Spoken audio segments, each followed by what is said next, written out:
constitución moderna con ínfulas de revolución democrática es aquella que procura, antes que nada, reducir el tamaño del Estado, pues cuando éste crece demasiado, aplasta a la sociedad a la que debe servir, pasando en cambio a servirse de ella. Es el Estado parasitario. Nuestra flamante Constitución es un magno ejemplo de la hipertrofiada creación de instancias y organismos que aumentan el botín político por un lado y por el otro, de cambios aparentes para que todo quede igual, como es el caso de nuestro sistema electoral, mediante el cual una Cámara contenciosa se convierte en Tribunal Superior. Nos preciamos de ser un modelo a escala regional, pero comparemos y veamos en términos institucionales cómo son los órganos rectores de certámenes electorales en la región.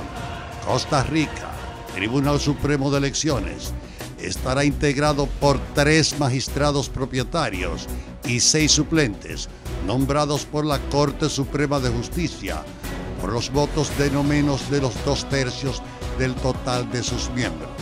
Es decir, que tanto lo administrativo como lo contencioso es manejado por este Tribunal Supremo. Panamá, Tribunal Electoral, tendrá jurisdicción en toda la República y se compondrá de El Salvador.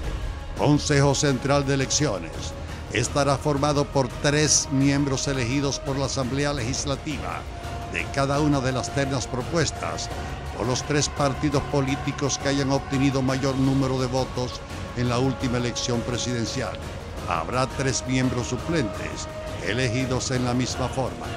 En Guatemala, Tribunal Supremo Electoral se integra con 5 magistrados titulares y 5 magistrados suplentes que duran 6 años en sus funciones.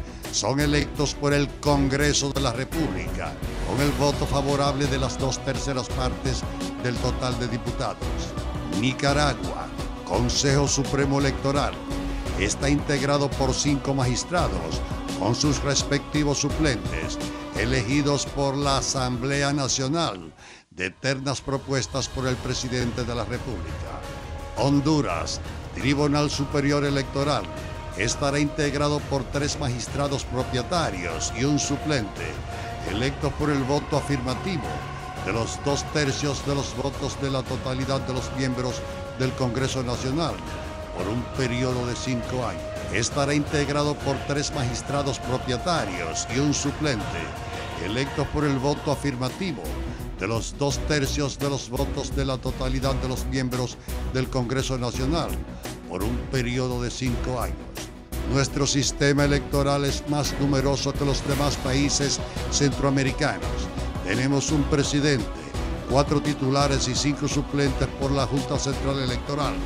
En cuanto al flamante Tribunal Superior Electoral, 5 magistrados y 5 suplentes. Además, es el único caso en que la selección de la matrícula del sistema se lleva a cabo mediante un órgano excluyente como el Consejo Nacional de la Magistratura. Antes éramos 9 titulares en la Junta Central Electoral y la Junta estaba dividida en un pleno y 2 cámaras. Ahora tenemos una Junta integrada por 5 miembros y tenemos un Tribunal Superior Electoral que podría estar integrado por no menos de 3 miembros. Bueno, la Constitución Dominicana dice que el Tribunal Electoral va a estar compuesto de 3 a 5 miembros. Yo siempre he entendido que debieron ser 3 miembros. El Consejo Nacional de la Magistratura estoy casi seguro que va a elegir 5, el número máximo, porque eso es parte del clientelismo. El clientelismo es designar a simpatizantes y mientras mayor número de simpatizantes se puedan designar, mejor. Con 3 para un país pobre era suficiente. El número de integrantes de 5 es un número muy adecuado. Es muy correcto para un órgano colegiado porque 3 son muy pocos, 5 son suficientes. La Constitución nueva ha agregado distorsiones al orden institucional. Y si acaso tiene poca condena y muchos elogios, se debe a que los expertos en materia jurídica son precisamente los candidatos idóneos para las altas cortes y prefieren estar fríos. Pero cuando pase la escogencia y muchos queden fuera, vendrá el clamor, porque cuando sacan el muerto es cuando se oyen los gritos.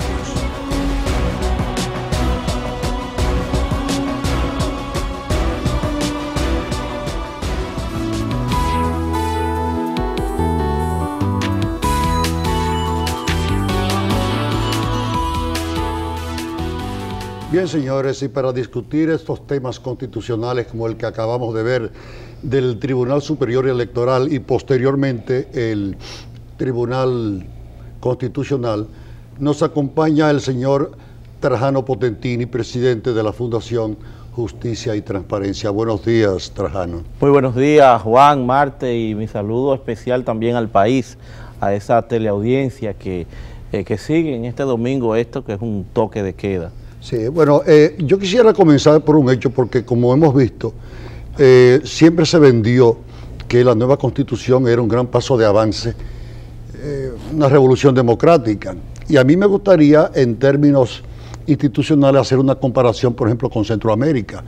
Y hemos visto que tenemos el tribunal o el sistema electoral más complejo, más complicado, más numeroso, y también el único que es elegido con esta extraña fórmula de un Consejo Nacional de la Magistratura.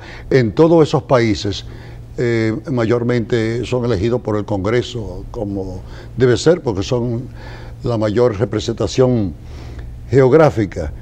¿Usted cree que ha sido un avance el sistema que tenemos? Mira, lo primero es que la recién proclamada Constitución de la República en modo alguno es la panacea, es la solución a todos nuestros problemas institucionales.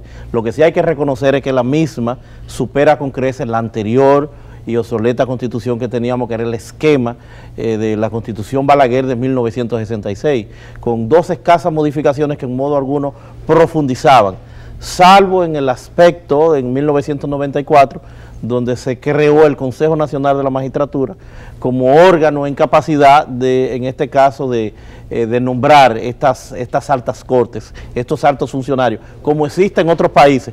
Tú tienes la razón en la parte de que el Tribunal Superior Electoral o Consejo Electoral, como se le llama en otros países, no tiene la misma característica que tiene aquí. Aquí hemos hecho un híbrido. Más, yo soy de opinión, y ya lo habíamos planteado en otras oportunidades, de que no era necesario en la República Dominicana un Tribunal Superior Electoral, en razón de que vamos a tener un Tribunal Constitucional y un Tribunal Superior Administrativo, como tenemos en la actualidad, que a su vez es también ampliado con la creación constitucional también de los tribunales de primera instancia en materia administrativa, tribunales superiores administrativos de primera instancia. Pero entonces no había necesidad, como es el caso de Francia, por ejemplo, con un tribunal constitucional y con jurisdicciones ordinarias en los pueblos que se encargarían, o en los distritos judiciales, que se encargarían del conocimiento de Pero en el caso del Tribunal Superior Electoral, se supone que sus decisiones es en última instancia. Por ende, ¿podrían ser atacados ante el Tribunal Constitucional? Mira, dice el artículo 214 de nuestra Constitución de la República de que este Tribunal Superior Electoral conocerá en única instancia, pero hay, si se quiere, un desfase en materia, por ejemplo, de lo que sería el amparo electoral, que a su vez es consagrado, es instituido por la ley del Tribunal Constitucional, porque la ley 145 que modifica la del Tribunal Constitucional, que es la 137-11, te hace una serie de planteamientos y se va más allá de lo que le corresponde al ámbito constitucional. Pero tú hablas del amparo, tú hablas del amparo, no así de la revisión de la sentencia del Tribunal Superior Electoral. Para hacerte la comparación, claro. ¿Qué es lo que ha pasado? Aquí ahora mismo tenemos una ley orgánica del Tribunal Constitucional que se va más allá y que integra en su haber, derogando la ley 437-06, que era la anterior ley de amparo, que redimensiona, amplifica lo que es el amparo. Ahora esta ley orgánica del Tribunal Constitucional, a partir de los artículos 65 hasta el 114, casi 118, más de la mitad de la ley, lo dedica a la materia de amparo sin que necesariamente sea un tema estrictamente constitucional. Es una acción de naturaleza constitucional, pero se inicia, entra por la jurisdicción ordinaria, aun cuando lo que está manejando o manteniendo son los derechos fundamentales de las personas, que es donde procede el amparo. Pero fíjate que se inicia o en un tribunal ordinario normal o en un tribunal administrativo, y ahora esta jurisdicción especializada, que es el Tribunal Superior Electoral, para conocer del amparo.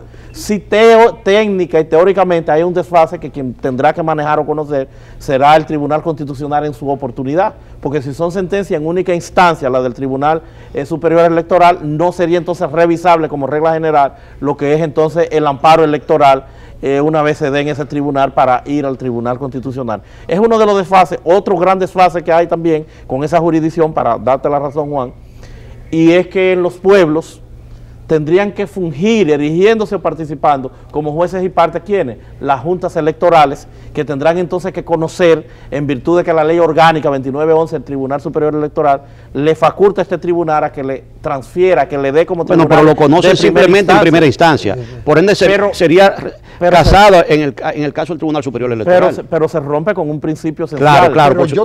Cardinal de la justicia, no se puede ser juez y parte. Claro. Y si tú has conculcado un derecho, ¿verdad?, que es el que va a motivar un amparo electoral o cualquier otra materia, ¿cómo se le va a dar esto a la Junta? Sí. Pero en el sistema electoral, donde yo pienso que el verdadero tribunal es el Tribunal Superior, porque yo lo que no entiendo, ¿por qué hacer tan grande la Junta Central Electoral para asuntos administrativos, cuando nosotros vemos que en Inglaterra, por ejemplo, un solo individuo maneja administrativamente el asunto? Inclusive los aspectos contenciosos se mandan a la justicia ordinaria. Nosotros hemos complicado el asunto demasiado, porque yo entiendo, está bien, vamos a tener un Tribunal Superior Electoral, pero entonces la Junta Central como tal, que es un asunto más administrativo que otra cosa, no ameritaba tanta gente, este cuerpo tan grande, que yo entiendo que se hace sencillamente porque la clase política, que es la que domina, quiere tener suficientes espacios para tener delegados encubiertos como jueces y a la vez parte del botín político. Bueno, ya sería como miembros, porque estos no son jueces, porque no estarían juzgando nada. Pero acuérdate que la génesis de esto es precisamente esa repartición de ese botín de guerra de nuestra clase política, donde se amplió descomunalmente en una oportunidad esa Junta Central Electoral para saciar las apetencias en esas reparticiones de nuestra clase política. Y es verdad, es muy abultada. El propio Tribunal Constitucional son 13 miembros. En la mayoría de los países tiene 7. O sea, son demasiados. Sobre todo en algo que se estaría... también. No, los suplentes solamente van a operar para el Tribunal Superior Electoral.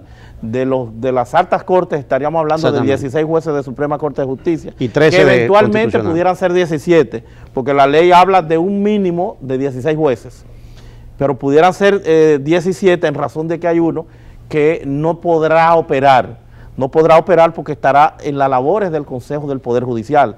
Entonces le van a meter otro, según tú. Yo estimo. Porque la Constitución de la República habla de 13. No, yo digo la Suprema Corte de Justicia. Y la Suprema Corte de Justicia es 16. Perdón, 16. Pero es un mínimo. Puede ser un máximo. ¿Ah, mínimo? Sí, por ejemplo. Bueno, perfectamente. Podemos tener hasta 25.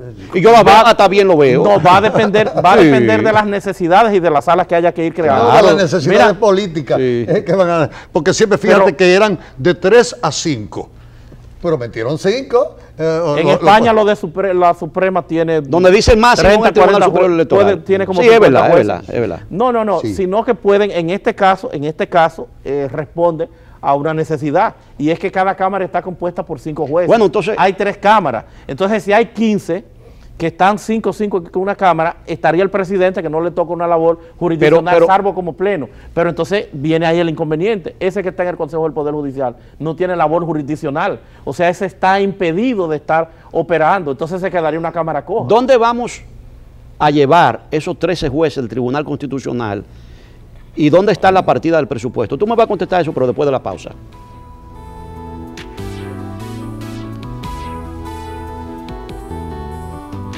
...75 años donde ha operado un retiro automático. Tenemos jueces que por más de un año ya han estado ejercitando la labor jurisdiccional al margen de la propia Constitución.